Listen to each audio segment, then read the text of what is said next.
Supreme court के इस फैसले का सांसद पप्पू यादव ने भी विरोध कर दिया है और बयान दिया है क्रीमी लेयर को लेकर के। उन्होंने कहा है कि क्या मांझी जी के पोते को आरक्षण नहीं मिलेगा, यानी कि कोटे के अंदर कोटे की जो बात की जा रही है, सुप्रीम कोर्ट ने फैसला भी सुना दिया है। अब इसको लेकर के अलग अलग प्रतिक्रियाएं सामने आ रही हैं तमाम नेताओं के।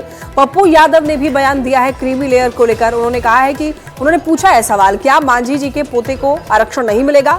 सर्वदलीय बैठक बुलाने की भी मांग की है। केंद्र सरकार से अध्यादेश लाने की मांग पप्पू यादव ने की है। ने आदेश दिया है एससी एसटी के अंदर सब कोटे और क्रीमी लेयर की। सरकार की सहयोगी पार्टी है एलजेपी रामविलास, उन्होंने ट्वीट करके कहा है कि वो इस फैसले के पक्षधर नहीं है। एससी एसटी में क्रीमी लेयर और सब कैटेगरी नहीं होनी चाहिए।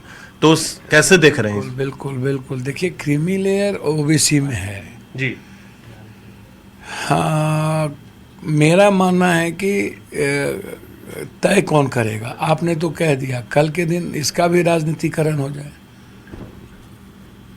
क्रीमी लेयर की बात होगी तो जितने बड़े बड़े पॉलिटिशियन या जो आईएएस बन गए हैं, आईपीएस बन गए हैं, क्या अब उसके बच्चे को किसी भी तरह का आरक्षण नहीं मिलेगा? या जो पहले ही मंत्री संतरी जो भी चीज़ हो गए, चाहे वो मीरा कुमार जी का परिवार हो, चाहे मांझी जी का हो, रामविलास जी हो, तो क्या अब आने वाले समय में क्या मांझी जी के पोते को नहीं मिलेगा आरक्षण? तो यह एक सवाल है। ये हो सकता है कि हम खुद आरक्षण नहीं लें या आरक्षण की आवश्यकता हमको नहीं हो, लेकिन एसटी एससी में क्रीमी लेयर, मुझको लगता है कि इस पर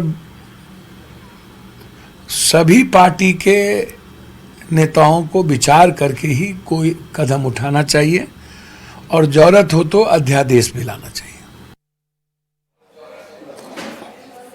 तो सुप्रीम कोर्ट ने कोटे के अंदर कोटे को मंजूरी दे दी है और एक जज ने तो क्रीमी लेयर पहचानने की भी बात कह दी है। यानी कि सुप्रीम कोर्ट ने अपने 20 साल का पुराना फैसला जो है वो बदल दिया है, लेकिन इससे जेडीयू असहमत दिख रहा है। और ऐसे में मंत्री अशोक चौधरी का क्या मानना है, वो किस तरीके से इस फैसले को देख रहे हैं, उनसे बातचीत की है न्यूज़ 18 संवाददाता आनंद अमृतराज ने। बिहार सरकार के वरिष्ठ मंत्री और जेडीयू के वरिष्ठ दलित नेता अशोक चौधरी मौजूद हैं। सर, सुप्रीम कोर्ट ने जो इस फैसले को दिया, क्या कहेंगे इस पर? देखिए, हमने फैसला पूरी तरह से पढ़ा नहीं है, इसीलिए पूरी तरह से उस पर कमेंट करना और पूरी तरह से उस फैसले पर कुछ मतलब, लेकिन मेरा एक दो तीन उसमें सिर्फ एक ही नहीं है कि Kota within the Kota नहीं है। वो तो मान लीजिए कि हमारे नेता ने 10 साल पहले ही दिया था, महादलित बना करके, जो एक सेक्शन जो दलितों में जो पिछड़ा पड़ा हुआ था उसको कोटा के अंदर प्रमोट हम कैसे करें, राज्य सरकार की योजना का लाभ उनको पहले कैसे मिले, उसका उन्होंने प्रावधान किया था। तो वो तो ठीक है, आप कर सकते हैं, लेकिन सबसे बड़ी बात यह है कि संविधान में जो हमारा जात है, कास्ट है, उसको शेड्यूल में डाला गया है। तो बहुत से कास्ट किसी राज्य में अनटचेबल थे, छुआछूत में आते थे, मगर कहीं नहीं थे। तो जिस राज्य में थे उस राज्य में तो उनको मिला, मगर दूसरे राज्य में नहीं मिला। तो अगर आप रिजर्वेशन के शेड्यूल कास्ट को देखिएगा तो डिफरेंट राज्यों में डिफरेंट कास्ट। तो जो सुप्रीम कोर्ट ने क्रीमी लेयर की पहचान कर उन्हें बाहर करने की जो बात कही है, तो इस पे आप लोगों की राय क्या है? ये जेडीयू की राय क्या हो सकती है, आपकी राय क्या हो सकती है? देखिए, मैंने कहा ना कि मैंने पूरी तरह से, जब तक कि फुल फ्लेजेड हम पूरी तरह से क्या कि वो काफी लंबा जजमेंट है, तो उस जजमेंट को हम पूरी तरह से देख नहीं ले, एनालाइज नहीं कर लें, तो मेरा इसमें या पार्टी की तरफ से मेरा कमेंट करना हमारा उचित नहीं होगा। लेकिन व्यक्तिगत तौर पर एक दलित होने के नाते मेरा जो समझ है कि क्रीमी लेयर का प्रावधान, क्रीमी लेयर का बात, ये संविधान के प्रावधानों में नहीं है। जो कॉन्स्टिट्यूशन, संविधान का जो कॉन्स्टिट्यूशन बना है और सुप्रीम कोर्ट ने जो व्याख्या की है, उस व्याख्या को क्या संविधान का जो मूल जो स्वरूप था उसके मुताबिक है, नहीं है, ये सब बहुत बड़ा बहस का विषय है। आईएएस और आईपीएस का बच्चा या जो बिजनेसमैन है, उसका बच्चा अगर वो है तो क्या वो उस कास्ट से निकल गया, क्या समाज एक्सेप्ट कर रहा है, वो ये सब डिबेटेबल इशू है। तो ये थे हमारे साथ जेडीयू के वरिष्ठ नेता अशोक चौधरी। कैमरामैन सुबोध के साथ आनंद अमृतराज, न्यूज 18 नेटवर्क, पटना।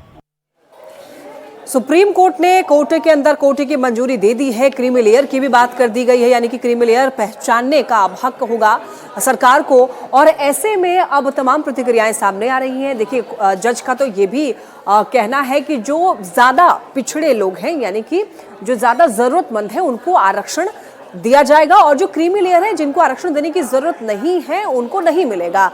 और ऐसे में जेडीयू तो असहमत है ही, साथ ही साथ आरजेडी भी असहमति जता रही है। क्या कुछ कहना है आरजेडी का, खुद सुनिए। जब तक जाति आधारित गणना की रपटे नहीं आ जाती, एक साइंटिफिक आंकड़े नहीं आ जाती, तो फिर मैं इसे संविधान सभा और पुनः पैक्ट के निर्णयों के अनुरूप नहीं देखता हूं। इसे राष्ट्रीय जनता दल का मत साफ है। और एक बड़ी खबर, देखिए, राहुल गांधी ने एक बड़ा दावा कर दिया है। सोशल मीडिया एक्स पर उन्होंने पोस्ट किया है कि ईडी रेड की प्लानिंग उनके खिलाफ की जा रही है। ये बड़ी खबर, राहुल गांधी ने एक बड़ा दावा कर दिया है, मेरे खिलाफ ईडी रेड की प्लानिंग की जा रही है, छापेमारी की योजना बनाई जा रही है राहुल गांधी के खिलाफ, और ईडी का खुली बाहों से इंतजार कर रहा हूं। राहुल गांधी ने कहा है कि संसद में चक्रियों वाले भाषण के कारण ये तैयारी है, यानी कि ईडी जो है वो रेड की तैयारी कर रही है राहुल गांधी के खिलाफ। सोशल मीडिया एक्स पर पोस्ट किया है राहुल गांधी ने।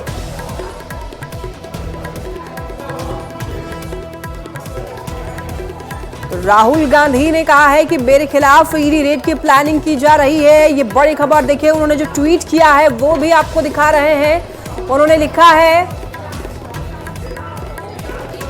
है कि apparently 2 in 1 didn't like my चक्रव्यूह speech, ED insiders tell me, यानी कि उन्होंने कहा है कि उनके खिलाफ छापेमारी की योजना बनाई जा रही है, और साथ ही उन्होंने कह दिया है कि ईडी का खुली बाहों से मैं इंतजार कर रहा हूं।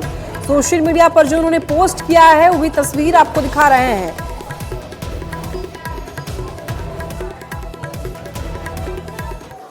और अब देखिए, राहुल गांधी ने जैसे ही ट्वीट किया, इसके बाद सांसद पप्पू यादव ने भी उनका समर्थन कर दिया है। पप्पू यादव ने भी सहमति जताई और उन्होंने कहा है कि राहुल गांधी की जो आशंका है वो बिल्कुल सही है।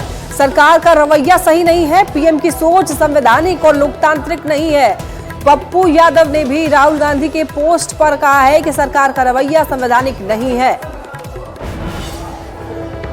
गांधी ने आशंका जाहिर की है कि उन्हें जो जानकारी मिली है कि उनके खिलाफ ईडी रेड की तैयारी की जा रही है, और वो इसका स्वागत करेंगे। नहीं, निश्चित रूप से जो लगातार आप देख रहे हैं साजिश, लगातार व्यक्तिगत हमला और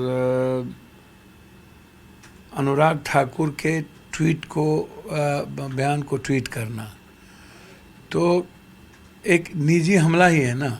राजनीति में निजी हमले की कोई जगह नहीं है।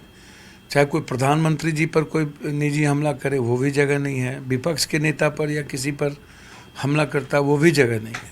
कुछ भी संभव है, कुछ भी असंभव है।